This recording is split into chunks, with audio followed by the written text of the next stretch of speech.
Bom dia, meus jovens do oitavo ano, tudo bem com vocês? Aqui é o professor Levítico para mais uma manhã de estudo. Desejo que o amor do Pai, que a comunhão do Espírito Santo esteja com cada um de vocês. Meus filhos, como já concluímos o nosso livro número 2, segundo volume do nosso material de filosofia, nós vamos iniciar a revisão. Então nós vamos ter a partir de agora a revisão no MET e um vídeo resumido no canal da nossa escola para os alunos que não acompanharem a nossa revisão no MET, ok?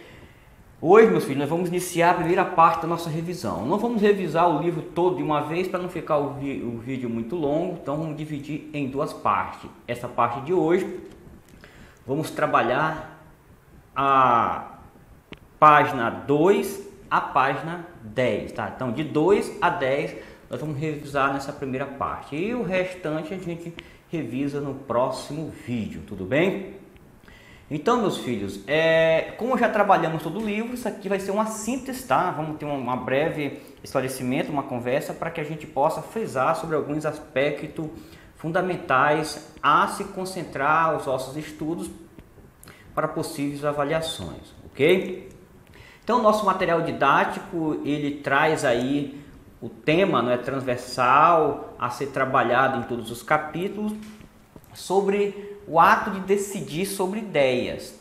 Então, traz aí a temática, não é, decidir sobre ideias, e dentro desse aspecto da decisão sobre ideias, nós trabalhamos o aspecto da autonomia, da liberdade de pensamento e expressão, tá? De ideias, e vimos que é impossível, né, decidir sobre ideias sem tomar uma decisão ou sem poder fazer escolhas, tudo bem? Então, nosso material ele trabalhou como tema central a importância de valorizar, de crescer, não é, intelectualmente, amadurecer conscientemente, fisicamente, para tomar decisões autônomas, independentes, tudo bem? Então, nós trabalhamos na página de vocês 6, e essa página 6 de vocês, a página 6 e a 7, ela requer grande concentração de estudo, tá? Para entender de fato dois aspectos aí nessas duas páginas. De primeiro, entender sobre a importância do diálogo e compreender de fato o conceito de liberdade, tá? O que é a liberdade, não é, professor? Liberdade é fazer tudo, não é? Liberdade é não ter limites, não é? Vimos lá na nossa aula que liberdade não significa ausência total e absoluta de liberdade, tá? Então, ausência total e absoluta de limites, tá? Então, não existe nessa concepção liberdade total e absoluta. Então, sempre quando se tratar num conceito ou na dimensão de liberdade, nós temos que levar em consideração que nós estamos falando sobre limites e possibilidade. Sempre vai haver limite, mas ao mesmo tempo sempre vai haver uma possibilidade de fazer alguma escolha. Trabalhamos isso, não é, diante do nosso conteúdo desses capítulos. Aí na página de vocês 6, nós temos duas imagens, não é? E aí essas imagens é importante vocês observarem diante do estudo de vocês, para ver o que elas identificar, não é, na prova, o que elas vêm trazer enquanto mensagem, enquanto pensamento, tá? Então temos duas imagens. A primeira, tá, do Fichiclet, ela representa, não é, uma ausência de liberdade de pensamento, tá? Cabeça fechada. A segunda, né, nós temos aí a pessoa que também tem ausência de liberdade de expressão, tá? Ela está sendo pisoteada, o sapato está no seu rosto, na sua boca, não é? A própria sua roupa representa aí uma roupa listrada que representa faixa de pedestre onde as pessoas passam. Então também leva-nos a pensar que essa pessoa não há liberdade para ela, não é? Em muitos aspectos, mas de modo especial a liberdade de expressão, tá? Então a primeira trata sobre liberdade, ausência de liberdade de pensamento, e a segunda sobre ausência de liberdade de expressão, tá? Então, foca nessas duas páginas, nesse aspecto, tá? Nas imagens e no conceito da liberdade do diálogo. Então, falava sobre a liberdade, vamos falar sobre o diálogo, tá? Então, o que é o diálogo, professor? O diálogo é uma relação, né, de duas vias, é uma mão de duas vias. Então, essa relação de ida e volta, mas que há uma compreensão, há um entendimento e, por cima de tudo, né, um respeito. Então, nós podemos até falar que talvez um dos princípios básicos da liberdade, não é o diálogo. Assim como o diálogo ele é um princípio, assim como a liberdade ele é um princípio básico do próprio diálogo. Então, se a pessoa diz que é livre, mas ela não tem possibilidade de dialogar, ela não tem expressão para dialogar, ela impossibilita o seu diálogo, então ela não é livre. Então, diálogo e liberdade eles andam juntos, tá? Então, aonde nos garante liberdade, tá, de ir e vir, aonde nos garante a liberdade de pensamento, com certeza nós temos garantido a liberdade de expressão, tá? Então, o diálogo é garantido. Então, o diálogo ele é uma conquista, tá? Então, nós temos aí, nós vimos no nosso material, em vários documentos, que nos garante, não é, muitas liberdades, né, muito direito. Então, nós temos que não só conhecê-los, mas também garantir, não é, exigir que esse direito possa chegar até nós, porque senão esses direitos são tolhidos, né, eles são tirados, são nos roubados, ok? Então, na página de vocês 8, nós temos aí o olhar de filósofo e essa página ela requer muita concentração para a prova de vocês. Aí nós vamos ter, não é, algumas questões, tudo bem?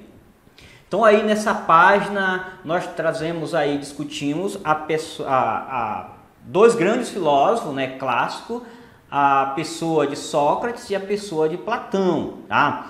Então, nós vimos que o Sócrates, não é, ele desenvolveu um método de ensino, um método filosófico de educar os jovens na praça pública de uma forma gratuita e, por cima de tudo, ele desenvolve um método de ensino que está relacionado com o diálogo, tá? Então, para Sócrates, a concepção de que a educação e o ensino ele não é algo que parte de fora para dentro, mas é algo que vem de dentro para fora. Então, o papel do professor, o papel do filósofo é, a partir do diálogo, tá? A partir da maiêutica, tá? Então, também fazendo uso da ironia, faça o aluno a vir a parir o conhecimento, como ele diz, né? A parir a ideia. Então, Sócrates, ele se considerava um parteiro, não é?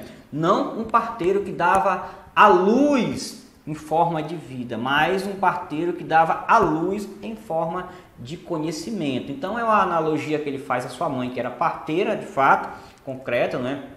Então ele dizia que a mãe dava luz aos bebês e ele carregava essa função de dar luz aos jovens, né? Luz em forma de conhecimento, em saber, tá? Então, para ele, nós temos aí no material de vocês a frase que resume, né? Dialogar nos permite a dar a luz, não é? A luz às ideias. Então, através do diálogo, o sujeito pare as ideias, tudo bem? E aí nós temos nessa mesma página o Platão, que foi discípulo de Sócrates e professor de Aristóteles.